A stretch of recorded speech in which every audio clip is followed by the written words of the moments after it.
Welcome to the weekly shir, the Zer Shimshon. I hope you enjoy this. It's Parshas BaHa in Eretz Yisrael, so I will say this just in case you want to hear it. And I know you'll eventually catch up sometime in the future, near future. This is a very nice piece, a very interesting piece about the concepts that we don't have shaykhs to too much because we kind of eat food the way everybody else eats food. So, but in the Dor Deya, they ate the man, and they had special connection to God through that. So we'll talk about this. The pasuk says in this week's parsha, in Parshas BaHa, "Ha'asafsuf asher b'kirboy, his asuf taiva v'yoshvo yivku gam b'nei Yisrael v'yomru mi yochilenu basar." So the asaftuv was really the Erev Rav. Okay, they sat and the rabble rousers and in their midst desired, and they sat and cried. And also the Bnei Israel. Now they got involved also. And they cried also, and they said, who will feed us meat? So what do they want meat for? Okay, the Zer Shimshon says, Yesh l'seis tam lama oisa dor dafka asra kadosh baruch hu basar taiva. Why did that generation specifically, that God forbade them to have basar taiva, which means it's not meat that was designated for korbanos or anything. It was just regular old flesh that you buy at the butcher. So, I know it sounds bad. It's basar tava. It's like meat of desire. Okay. So it says, Ma shelo yoser l'doros habayim. Why didn't he prohibit it to any other our generations? Why did all the next generations he didn't prohibit it? Only the Dor Deya he prohibited. Since they were privileged to see God face to face at Har Sinai, to listen to his voice, it's not fitting that they should have, when they die, that the worms and the bugs should take over their carcass. Okay, Moshe Omer Chazal, and that's a Pirkei de Rabbi Lesson, Perik Hamem Aleph. Somebody wants to look it up. It says before that they weren't eaten up by the worms after they died. Therefore, he didn't want them to eat a lot of meat. This not like it says in Pirkei Avos, marbe basar, marbe rima. First Mishnah. Barak hitir lahem achilas basar hakadoshim. He permitted them to eat the holy meat from the temple, from the Mishkan, right, that was shechted. Shahub davar kadosh ve'eno yotze l'chulin. So this is something that's holy. Doesn't go out to regular weekday. Kimoshe kosva mekubolim. And it's in Reishis Chachma Shar Kedusha. Shekol Masha Adam Oichel Besudas Mitzvah. Anything the person eats at a Sudas Mitzvah or B'Yom Tov, Eino Nasarima. It doesn't turn into worms after he dies. And this is not pertinent to the subsequent generations. Another reason is Nami Aser Lahem Basar Taiva. Why they prohibit them to have the regular weekday meat. So the fish should dafku b'Hashem, should nidviku b'Hashem, me'mayim at Har Sinai. Like it says, v'atem advekim b'Hashem alekechem chaim kol chaim yaim. So they were all clinging to God at that time. Asur lahem b'basar kedei shelo yismeshucha achar yetzer hara. So they wanted them not to eat the meat so that they wouldn't be drawn after the yetzer hara. She'ein ari noyam at the pasuk, Gemara in Brachos, Daf Lamed Beis Amud Aleph, that it says the Ein Ha'ari Noyam El Mitoich Kupa Shel Basar. The lion, it's a mushal, right? The lion is only roaring when he's got plenty of meat. Interesting, right? In other words, he's roaring because it's the mushal, the nimshal is complaining. So the more meat he has, the more he complains. V'zeu she'omarne darminan b'midrash Yalkut. Remech Tafshan Lamed Gimel, Ala Pasuk and Bamidbar. Mi Yachilenu, this is the pasuk we quoted. Mi Yachilenu Basar. Who's going to feed us the meat?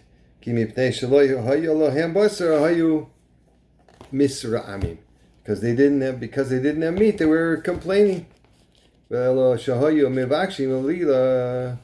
they were trying to seek out an excuse. The freish me'acharei hamakam, to separate from God. V'kasha ma'alila hayu mevakshim. So what excuse do they want?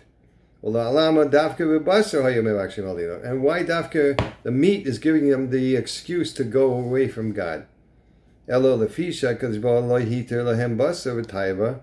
Since God didn't permit them to eat regular meat, so that the Yitzhahara wouldn't want to be ruling over them. But they were have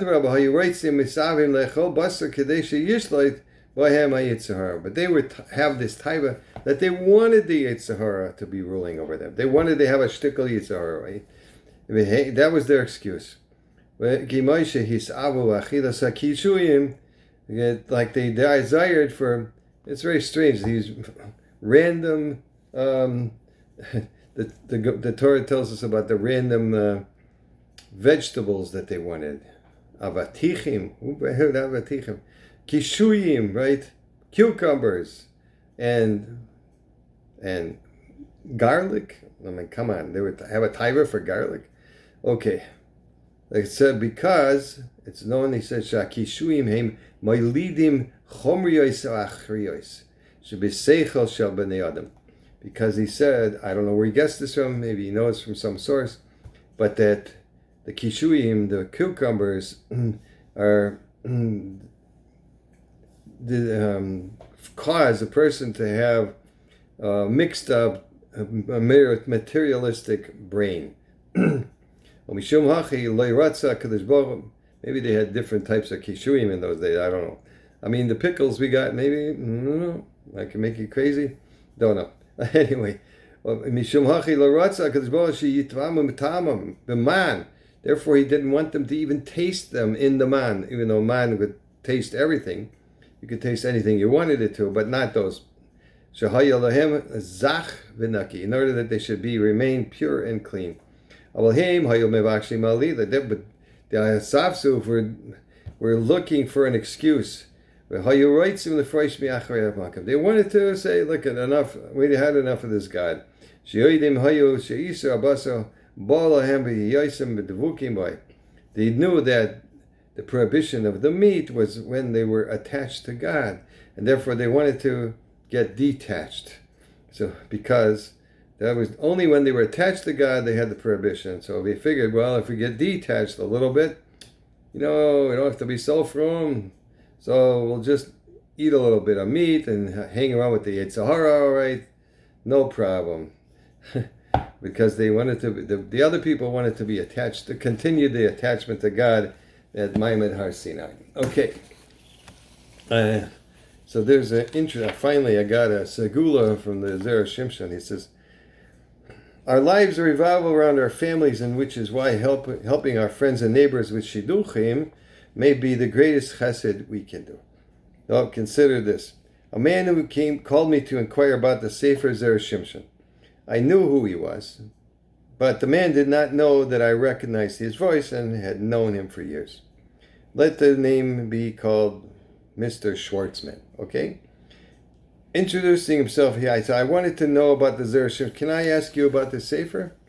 Knowing Reb Mendel, I immediately knew why he was calling and the worry that was on his mind. He had a son in his mid-30s who was still unmarried and who had been searching for a shidduch for many years. The puzzling thing about the story was that the Bacha was actually a solid boy, not the most serious learner, but not the most serious learner in the yeshiva, but a ben Torah and a Yiras Shamayim. It was truly a sad case. The father was a major Talmid Chacham and a kind of man who loved repeating Vertlach from the Svarim that he studied. And I knew that he was exactly the kind of person who would connect to the Sefer. After he asked me a couple of questions about the Sefer, I told him that since he sounded like a Talmid Chacham, I was sure that he was going to really enjoy the Sefer and connect with it. But I have no patience for segulos, he said. I don't want segulos, I want testimonials. I want to hear about the people who saw Yeshuas. Okay, he was talking to me as though it was in my power to change his life and I needed to set him straight. Reb Mendel, I said, there are many people who have learned the Sefer and seen a Yeshua. But I want to make something very clear right now. I guarantee nothing. I have no power to make any guarantees to you, and nor would I ever dream of doing such a thing. Mechaber, the Sefer, wrote that he wrote what he wrote, and it happens to be that many, many people have been helped. Okay, I'm just serving as a shaliach, trying to help many people to find out about this tremendous gift, that's all. That's it. The Mechaber was a tzaddik, and you know yourself that when somebody goes out of his way to help a tzaddik, the tzaddik goes out of his way to repay his favor. That is just the way things work. The only thing I can say with complete confidence is that if you try your best to help a tzaddik, the tzaddik will do his best to help you in return. Okay, where do I get hold of the Sefer? So there weren't many copies of the Sefer in the Eretz Yisrael at that time, and he said I could pick up a copy by my brother's house. So he called me a week later. He said, Rabbi Yisraeli, I want to tell you something. What's that? I decided that I want to put together a likud of the Zera Shimshon's pshatim on Sefer Tehillim. What prompted that decision? I'll tell you, he says. The same night that I picked up the Sefer from your brother's house, I took it to shul and learned it from it for a couple of hours. From the Sefer's opening lines, I found myself getting excited. You should know, I love Sforim, and the Zera Shimshon is a very sharp Sefer filled with extraordinary number of chedushim. I was enjoying it so much I couldn't stop learning. And very late that night, I was still steiging away. Well, I finally finished learning that at 11:30 that night. He was quiet. So for a few minutes, he paused. Rabbi Yisrael, my phone rang up a little bit before 12 o'clock. It was somebody calling to suggest a shidduch for my son. I have to be honest with you. This was the first shidduch that had been read to him in months. I immediately understood that it wasn't enough just to learn the Sefer, that I should also add my own twist for the Mechaber, above and beyond the actual learning.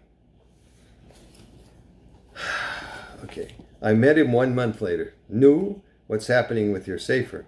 I asked, what's happening with your son?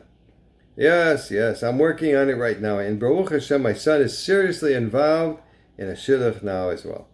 We need to keep davening. I'm still learning the Sefer with Hasmada, especially since I'm putting so much time in putting together the likud on Tehillim.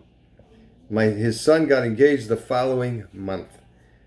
As for the father, whenever I see him, he sidles over to me and with a beautiful smile of gratitude to me and says, "You were right. There's something very special about that Sefer.